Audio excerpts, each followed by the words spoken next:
এই জগতে বিশ্বে চরাচরে এই মনুষ্যগণের যত কষ্ট জ্বালা দুঃখ যন্ত্রণা বেদনা তার একটাই মাত্র কারণে হয়, দ্বিতীয় কারণ নেই। কিন্তু খুব মন দিয়ে শুনবেন, তবেই বুঝতে পারবেন আমাদের যে এত জ্বালা যন্ত্রণা কষ্ট বেদনা দুঃখ অশান্তি, তার একটাই মাত্র কারণ রয়েছে, তার নাম হলো অবিদ্যা বা অজ্ঞানতা।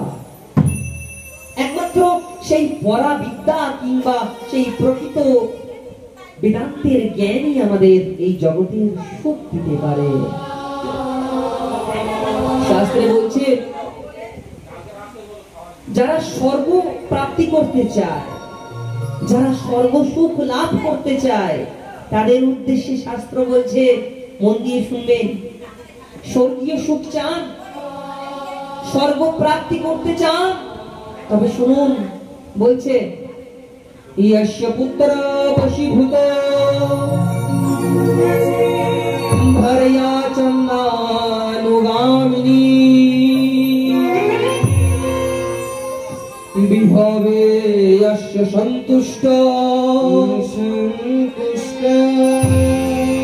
তস্য স্বর্গ ইহৈবহি।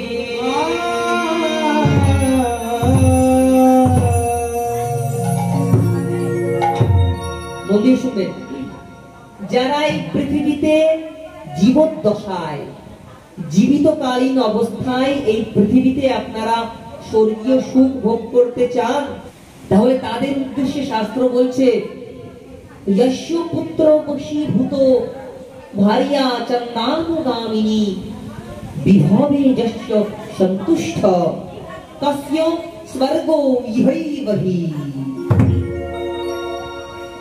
বলছে যার পুত্র নিজের বাধ্য, পুত্র খুব বাধ্য, পিতার আদেশ শোনা মাত্র পুত্র সে আদেশ পালন করে। মনে রাখবেন পুত্র তিন প্রকারের হয়। পুত্র কয় প্রকারের হয়? তিন প্রকারের পুত্র হয়। এক প্রকারের পুত্র পিতার মনের কামনা বাসনা বা পিতার মনের মধ্যে পিতা কি চাইছে পিতার মুখ দিয়ে বলতে হয় না, সেই প্রকৃত পুত্র পিতার দুঃখ জ্বালা যন্ত্রণা বুঝে নিতে পারে, পিতা না বললেও সে বুঝতে পারে এবং পিতার সেই কাজ বা সেই সকল কর্ম সেই পুত্র সম্পাদন করতে থাকে। এই হলো এক প্রকারের পুত্র, এটাকে উত্তম পুত্র বলে। পিতাকে আদেশ করতে লাগে না, মা পিতা বলার আগেই সে পিতার সেই কাজ করে দেয়। পিতাকে বুঝতে পারে পিতার মনে কি চলছে, কি চাইছে, আমার পিতার আমার জনকের কি প্রয়োজন, কি আবশ্যক রয়েছে। সেই পুত্র হলো উত্তম পুত্র, মা।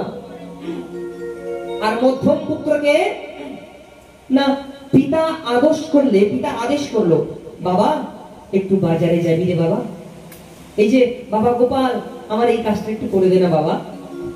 পিতা আদেশ করলে সঙ্গে সঙ্গে কোন রকম কিছু চিন্তা ভাবনা না করে সাক্ষাৎ সঙ্গে সঙ্গে পিতার সেই আদেশ পালন করে যে পুত্র, সেই পুত্র হলো মধ্যম পুত্র। আর আরেক প্রকারের পুত্র রয়েছে, মোট তিন প্রকারের পুত্র।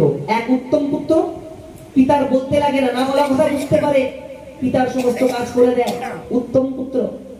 আর মধ্যম পুত্র কি, পিতা আদেশ করলে সঙ্গে সঙ্গে সেই কাজ করে দেয়, মধ্যম পুত্র। আরেক পুত্র পিতা আদেশ করলেও পিতার সেই কাজ সে পুত্র সম্পাদন করে না, এটা হলো অধম, একদম অধম নিকৃষ্ট পুত্র। এদেরকে ইহাকে শাস্ত্রে এদেরকে পুত্র নয় মূত্র বলেছে, বলে আখ্যা করেছে। যে পিতার আদেশ পালন না করে এমন পুত্র, এহেন পুত্র সবচেয়ে নিকৃষ্টতম পুত্র। তাই বলছেন আপনি জীবদ্দশায় আপনার জীবিত থাকাকালীন এই পৃথিবীর বুকে আপনিও স্বর্গীয় সুখ চান, তাহলে শাস্ত্রে এই কথাই বলছে যস্য পুত্র বশীভূত, যার নিজের পুত্রকে যে ব্যক্তি বশে রাখতে পেরেছে, যস্য পুত্র বশীভূত ভার্য়া চন্দানুগামিনী, যার পুত্র নিজের বশে আছে এবং যার স্ত্রী নিজের বাধ্য, স্ত্রী তাকে অনুসরণ করে। মানে আমি যেমন অনুসরণ করছি, যে পথ চলছি আমার স্ত্রী আমার সেই পথ অনুসরণ করছে। তাহলে যার নিজের পুত্র বশীভূত বাধ্য, তার স্ত্রী তাকেই অনুসরণ করে, আর যতটুকু সম্পদ সম্পত্তি রয়েছে তাতেই তিনি সন্তুষ্ট।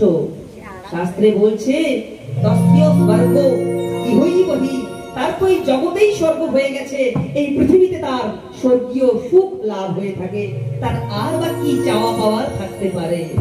নিজের পুত্র বাধ্য, নিজের যে ধর্মপত্নী সহধর্মিনী অর্ধাঙ্গিনী, সে আমাকেই স্মরণ করছে, আমার দেখানো পথে সে চলছে, আর যতটুকু ধন সম্পদ ঐশ্বর্য প্রাচুর্য গোবিন্দের কৃপায় পেয়েছি, আমি তাতেই সন্তুষ্ট। তাহলে এই জগতে আমার কি বা চাওয়া পাওয়া থাকতে পারে? তার স্বর্গ, সেই ব্যক্তির স্বর্গ এই পৃথিবীতেই।